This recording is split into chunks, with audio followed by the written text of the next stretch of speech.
It arrived without warning, a plain white mailer, inside a black VHS cassette marked with 7 hexagons. In early April 2026, identical packages began appearing in the mailboxes of music listeners across Europe and North America. No return address, no accompanying note. Just a black VHS tape sealed in plastic, its spine impressed with a pattern of 7 tessellated hexagons. Each recipient had recently purchased merchandise from the same small independent music label. None of them had been told to expect anything. The tapes arrived, and then they waited to be played. The first recordings surfaced online within hours.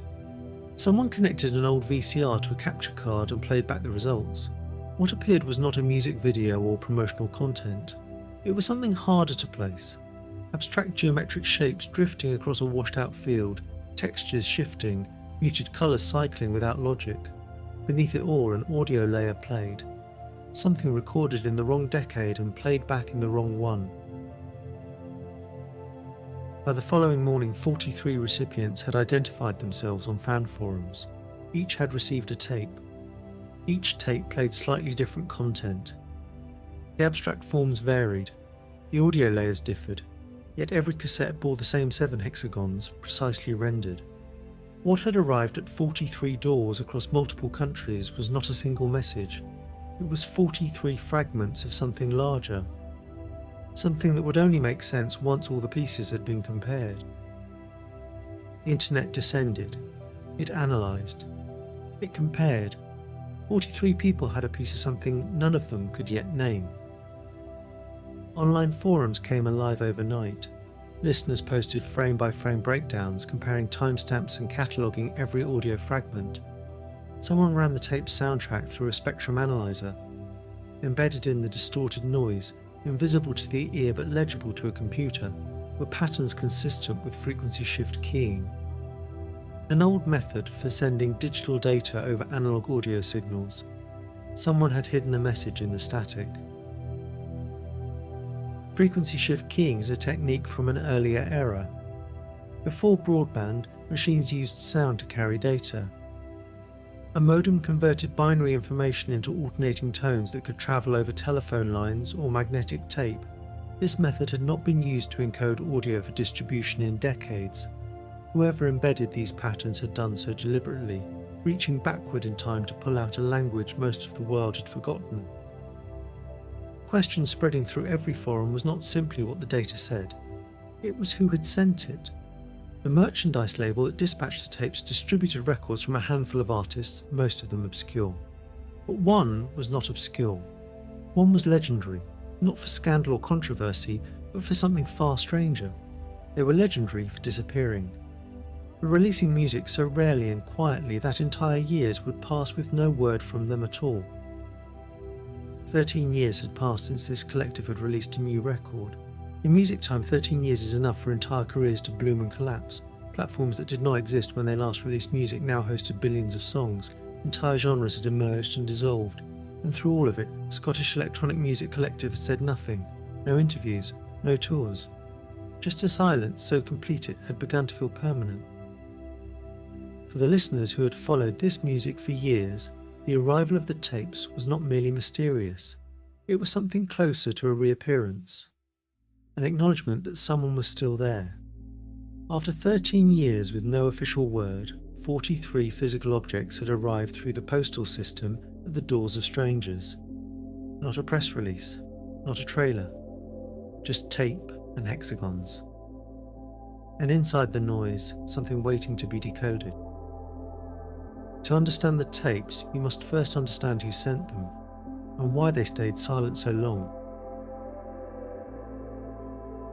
The collective had formed in Scotland in the late 1980s. 2 musicians working in a home studio, building sound from fragments. Samples cut from old television broadcasts, nature recordings, and degraded magnetic tape. Their music was unlike anything being produced at the time, warm and melancholy, dense with layered texture, suffused with something that felt like nostalgia for experiences that had never quite happened. Their early releases came through small cassette labels and underground networks. The recordings circulated among quiet fans who treated them like found objects. Sounds to be discovered rather than bought. There was a deliberate mystery to how the music was released. Track titles were often cryptic or absent. Liner notes were sparse. The duo gave almost no interviews. What little they said was chosen carefully, rarely repeated, and often designed to raise more questions than it resolved. By the late 1990s, they had become one of the most respected names in electronic music. Their records were studied, dissected, written about at length, and yet the duo remained almost entirely absent from public life. They did not perform live. They did not explain their methods. They allowed the music to exist without commentary, which made the commentary far richer. Listeners filled the silence with theory and meaning, and the collective never corrected any of it. The hexagon was always there, on every sleeve, every poster, every piece of official material. 7 hexagons. 7 hexagons appeared on nearly every visual object the collective had produced. 6 cells surrounding a central 7th. The pattern was instantly recognisable to anyone who knew the music. It appeared on record sleeves, limited edition packaging, and objects released across 3 decades. In fan discussions, the configuration was analysed at length. Some read it as a reference to honeycomb geometry. Others treated it as a cipher, a code waiting to be read. The mathematics behind repeating hexagonal patterns are ancient. A hexagon divides space with near-perfect efficiency. The form appears wherever energy must be minimized, in basalt columns, in the spiral scales of a pine cone, in the compound eye of an insect. The number 7 carries resonances of its own in music theory and cryptographic traditions. Whether the choice was intentional, it could not be separated from meaning. Their 2013 record had not arrived quietly. Months before any music was released, cryptic signals appeared on shortwave radio frequencies. Number sequences broadcast as encoded audio, an invitation to listen carefully before the invitation had been formally extended. When the album arrived, it was dark and complex, sounding like the aftermath of something catastrophic. Now, 13 years later, the hexagons had reappeared, on 43 VHS tapes, in mailboxes. The shortwave numbers from 2013 were still archived online. Someone pulled them out of storage and began to compare. Recordings of the 2013 shortwave transmissions had been preserved and archived by radio enthusiasts. Those sequences had been decoded by the fan community into a message pointing toward the forthcoming album. In 2026, researchers with the new tapes compared their FSK audio against the archived 2013 material and found structural similarities. The encoding method was related. Someone had continued a system begun 13 years earlier, or had never stopped using it. The fan community had long known that this collective treated music as a kind of archaeology. Their recordings were built from fragments of an analogue past, retrieved from old educational films, nature documentaries, and obsolete tape formats. Their process involved finding something still living inside discarded material. The VHS tapes were artifacts in the same tradition, objects recovered from an analogue world that digital culture had tried to erase. The VHS format had been widely dominant from the late 1970s through the mid-1990s.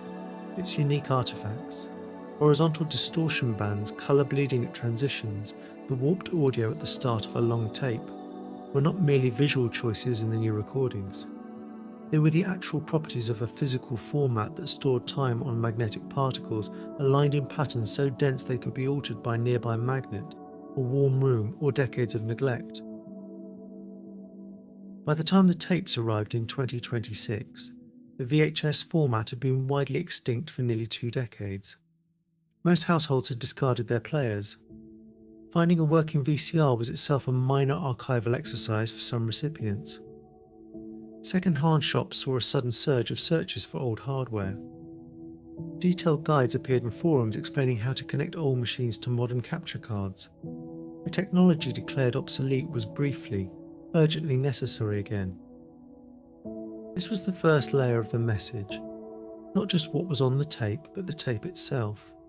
To access the content, you had to find old hardware, connect it to new technology, and translate one era's storage method into another's. The experience of receiving and playing the tape was a demonstration of what the music had always been about. The way the past persists inside formats the present has moved beyond, waiting for someone to find a way to play it back. Once people had working players, they sat down with footage, and they began to watch very carefully. The visual content of the tapes fell into three categories. The first was abstract moving imagery, geometric shapes in desaturated tones. The second was degraded footage of natural environments, forests, water, open sky, reduced to near abstract impressions. The third was most unusual, brief sequences of what appeared to be handwritten text, too degraded to read clearly, not identical across all tapes. Something was being written across all 43 tapes simultaneously. The handwritten text sequences were the most striking element for many researchers. In a small number of tapes, a frame or two would appear in which something like cursive writing was briefly visible before collapsing into noise. Frame by frame analysis let fragments be recovered. Individual letter forms emerged, then partial words. Not enough to form complete sentences from any single tape, but across multiple tapes, shared and aligned by the community, patterns began to emerge. The FSK data encoded in the audio was being decoded in parallel. Software tools built for amateur radio, programs designed to translate tone sequences back into text, were being repurposed for the task. The decoded outputs were fragmentary, character strings, partial words, what appeared to be geographic points too imprecise to verify, and numbers matching known shortwave bands, suggesting certain receivers might pick up something intended for them. The fragments were being collected, pooled, assembled. Something was forming at the centre of all the noise. Across the 43 tapes, the FSK data shared a common structural pattern.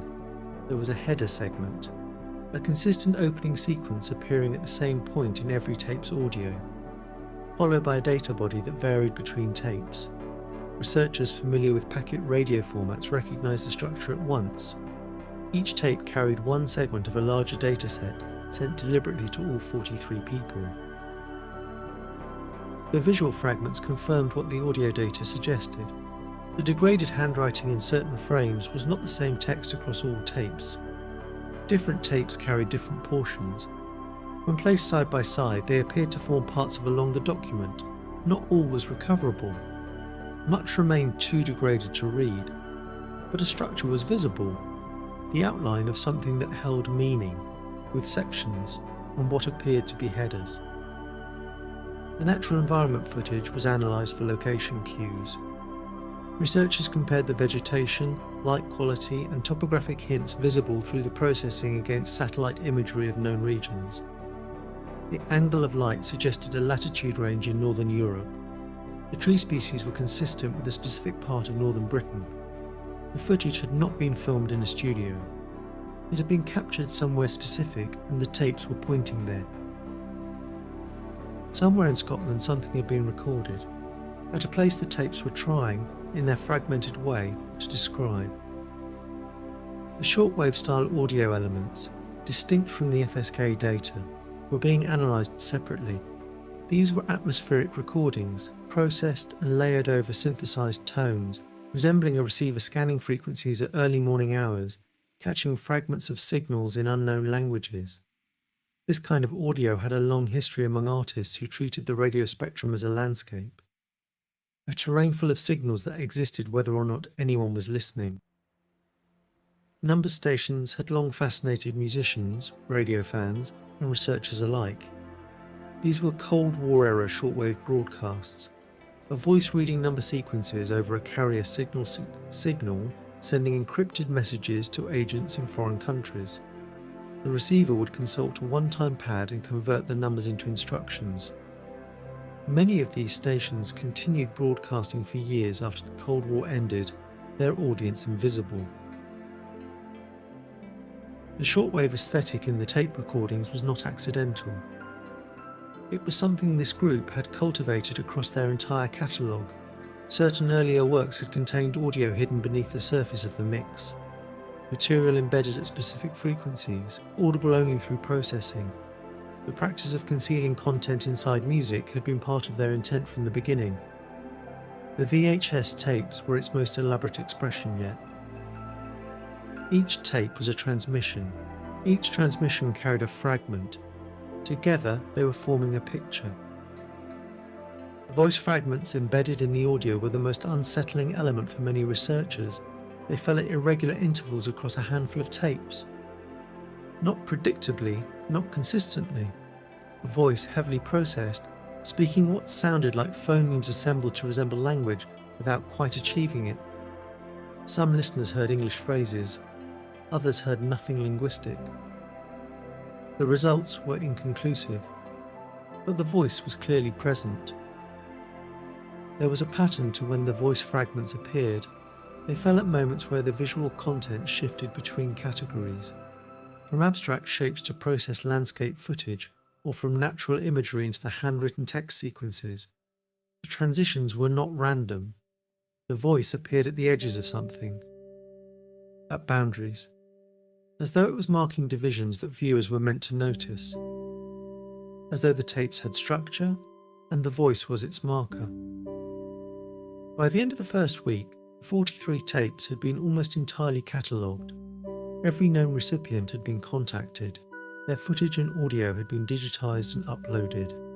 Researchers built shared documents tracking every FSK fragment, every degraded handwriting frame, every voice occurrence across every tape. The scale of the effort was large. Hundreds contributed hours to a problem not yet acknowledged by anyone involved in creating it. This was not the first time the internet had turned itself into an instrument for this kind of search. Music communities have a long history of group search. When an electronic artist released cryptic advertisements in the early 2000s, fans across message boards decoded the hidden content before any announcement was made. When another group embedded a code in a television broadcast, listeners translated it within hours. The tools existed. The enthusiasm existed. What was needed was a mystery worthy of the effort. The community around this music was well suited to the task. They had waited 13 years for new material. During that time, they had not become less organised. They built detailed wikis, maintained digital archives, and catalogued every known recording the collective had released. The system for group search was already in place. The tapes arrived into a community not merely ready for this moment. It had been ready for years. The primary forum had been running without a break for over 2 decades.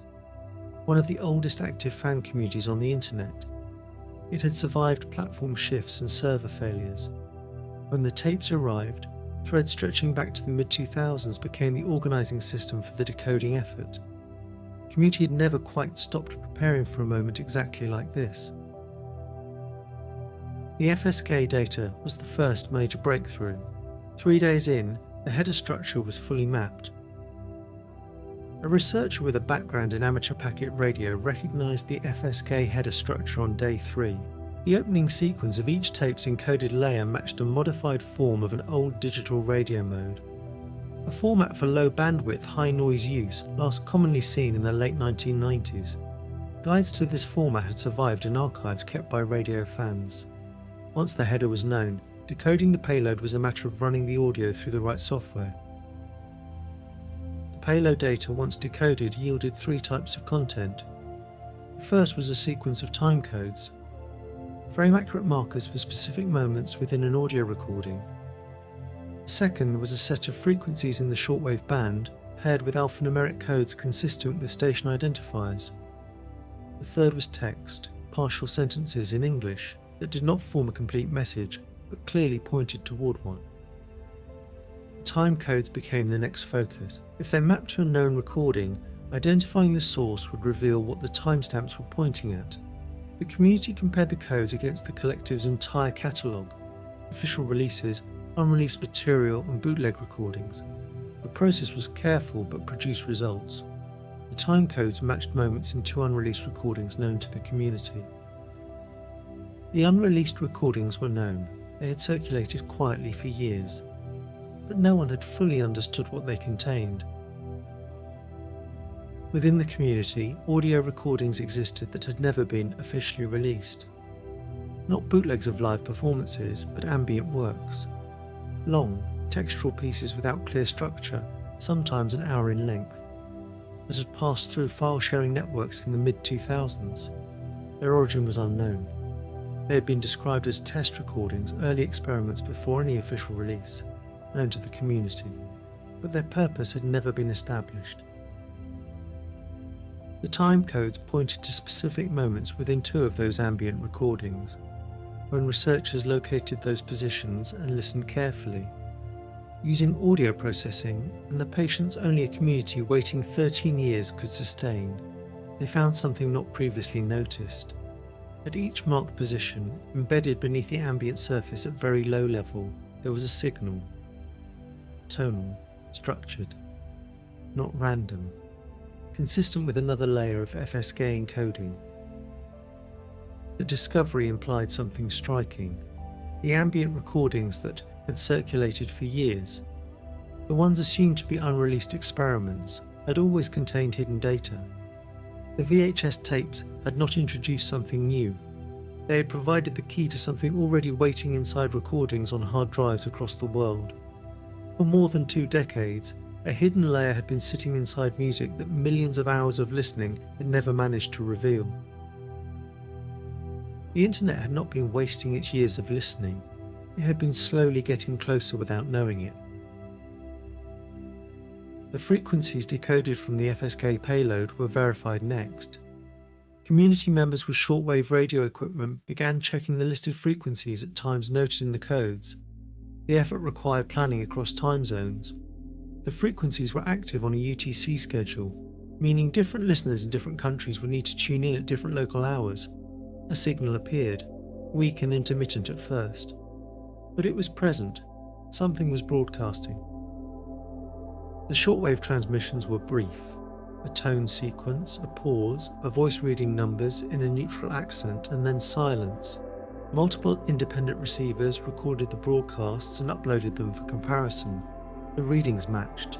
The frequencies were real, and the broadcasts were not historical artifacts. They were occurring at the time the community found them. The tapes had not been pointing backward in time. They had been pointing at something happening right now. For researchers who tracked historical broadcasts, the revelation carried additional weight. This new signal matched none of the known station patterns in their databases. It was not a historical station reactivated. It was something entirely new, operating in an older format, sending content that the VHS tapes provided the key to interpret. Someone had built a number station in 2026 for this sole purpose. Something was still broadcasting, and the key to understanding it had been sitting in 43 mailboxes around the world. By the end of the second week, the community had decoded the transmissions. The content, once the key from the FSK data was applied, was text. Not a conventional message, but metadata for an audio file. File format, duration, and a cryptographic hash for verification. The file itself was not transmitted over air, but its existence was confirmed. Somewhere, a recording waited, and 43 cassettes sent to strangers through the mail had carried the means to find it. The file was found. It had been sitting on a public archive server for 11 months. Nobody had noticed it. The hash value matched a file on a publicly accessible digital archive. It had been uploaded 11 months earlier by an anonymous account, carrying no title, no description, no metadata beyond a creation timestamp and a file size. In 11 months it had been downloaded fewer than 30 times, and none of those downloads had generated any public discussion. The file had been sitting invisible in plain sight, waiting for someone to know exactly where to look. The file, when downloaded and opened, was an audio recording, 53 minutes in length, encoded at high quality in a lossless format. The community verified the hash. It matched the shortwave signal exactly. This was the file. The recording began with a single sustained tone and then expanded into something broader.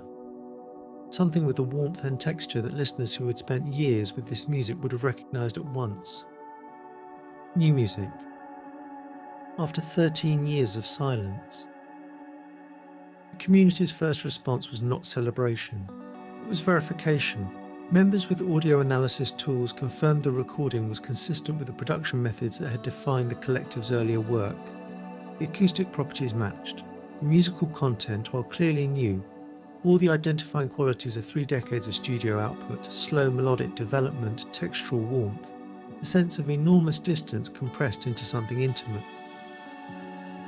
It was real. 53 minutes. 13 years of silence ended by 43 pieces of magnetic tape. Within hours, the file was downloaded and shared across the community. Finding the archive had required 3 separate data streams: the decoded timecodes from the FSK layers, the file format information from the tape audio, and naming fragments recovered from the degraded handwriting sequences. All 3 had to be combined to locate a single file on a public server. The system was elegant. It was not designed to be easy. The recording was later officially acknowledged by the label as the collective's first new work in 13 years. The announcement was brief. It provided no detail about the methodology, no explanation for the 43 postal packages, and no indication of what might follow. The acknowledgement came, and then the silence returned, as it always had, but this time carrying a different quality. The silence after the music was found felt unlike the silence that had preceded it. The campaign required planning across multiple systems: physical delivery, a shortwave radio signal, a public file archive, and an audio encoding method drawn from radio history. VHS tapes had to be produced and sent out. A shortwave transmitter had to be arranged and maintained. An archive account had to be created and kept anonymous. The encoded audio in old recordings had to have been placed there long before April 2026. The planning for all of this had not begun in April. It had begun years before. Perhaps decades. The discovery that the ambient recordings from the mid-2000s contained hidden FSK layers implied the encoding had been placed there at the time of original distribution. If so, pieces of this message had been seeded into the fan community as long as 20 years before the tapes arrived. The tapes had not introduced the message. They had revealed a message already present, waiting inside recordings on hard drives around the world. The patience implied by this timeline was vast. Questions about authorship and intent spread through the community in the days that followed. If the hidden layers in the old recordings had been placed there at original release, then the message had been waiting since before most current listeners had found the music. There would have been no promise that anyone would ever find it. The system was built to be findable only with the key, and the key had arrived in April 2026, 2 decades after the lock was set. The label and the collective have made no further public statements about the nature or timeline of the campaign. Whether the planning extended 20 years or whether the hidden layers were a more recent addition remains unknown. The community continues to analyse old recordings for more content. More time codes have been found, more fragments of degraded text. The search continues. The tapes were not a conclusion, they were the start of a question with no final answer. The 53-minute recording plays. Somewhere in northern Scotland, something continues. The investigation has no clear endpoint. The story of the 43 tapes is, at one level, about a music release campaign, a deliberate method for delivering new work through physical objects, radio signals, and archival audio. But at another level it is about what the digital era has done to the experience of receiving a message. In a world where information arrives instantly and in great volume, sending 43 physical cassettes through the postal service was an act of radical slowness. Physical media carries time in a way digital files cannot. A VHS tape holds its content in magnetic particles aligned along a strip of plastic. The particles degrade. The sequence is vulnerable. Playing a tape is a physical act. It requires a machine, a connection, a room, an hour. The experience of receiving and playing the tapes was not simply a puzzle, it was a demonstration of what it means to receive something made specifically for you to find. 43 people had received something through the mail. Each held a different fragment. None of the fragments meant anything alone. But together, across a network of strangers connected by shared interest in the same music, they became a complete key to a recording waiting in a public archive for 11 months. The structure of the campaign showed, in structural terms, what this community had always been doing: sharing fragments, finding the connections, making the whole thing audible. The tapes are still being analysed. The old recordings still hold layers not yet decoded. The listening continues. Digital archaeology is not always a historical practice. Sometimes it reaches into the present, into content placed carefully in open locations, designed to be found only by those with the right tools. 43 tapes remind us that in an era of instant communication, secrecy can still be maintained through complexity, that a message can sit in a public archive for 11 months unnoticed, that the internet does not always find what is there to be found.